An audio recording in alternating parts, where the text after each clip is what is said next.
drama for our tastes. "Katharine Hepburn wears zippers," I told my mother. "If Katharine Hepburn wore a toilet for a hat, would you want to do that as well?" my mother asked. We were arguing about this in the back corner when Madame Avant burst into the shop, her umbrella dripping, her face bright pink.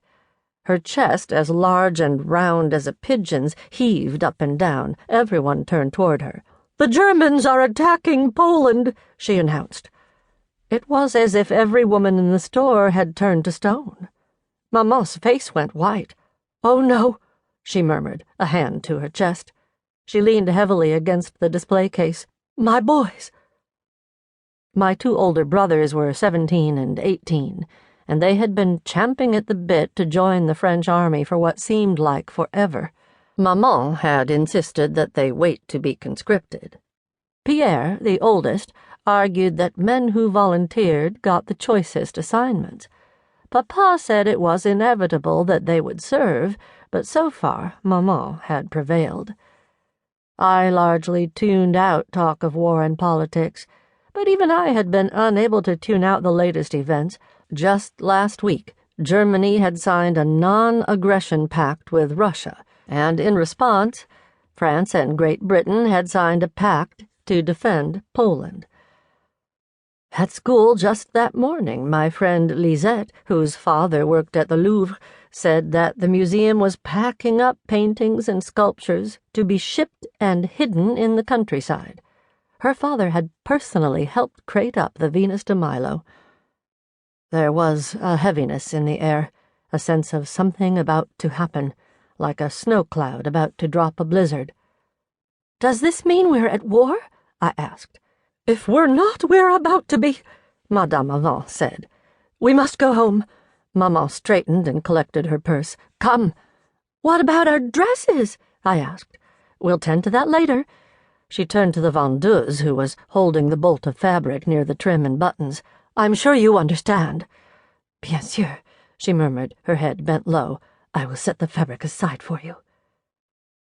Maman mumbled her thanks and clutched my elbow all the way home.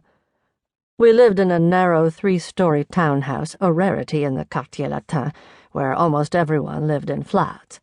It had been in my father's family for generations, and the year before, Papa had sunk a major chunk of his savings into reinforcing the foundation and modernizing the bathroom and kitchen. Yvette must have been watching for me from her flat across the street, because she knocked on the door practically as soon as we walked in. "Did you hear?" she whispered.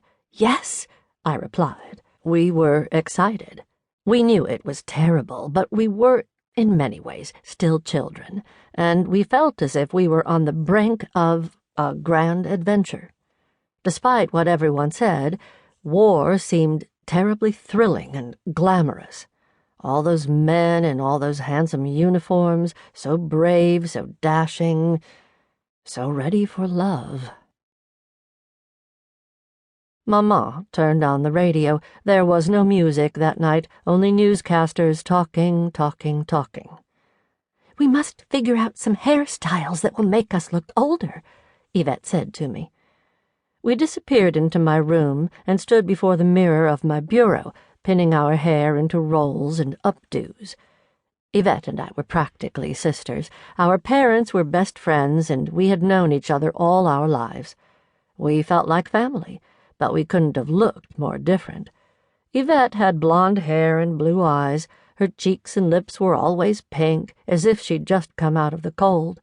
Her personality was bright and colorful, too.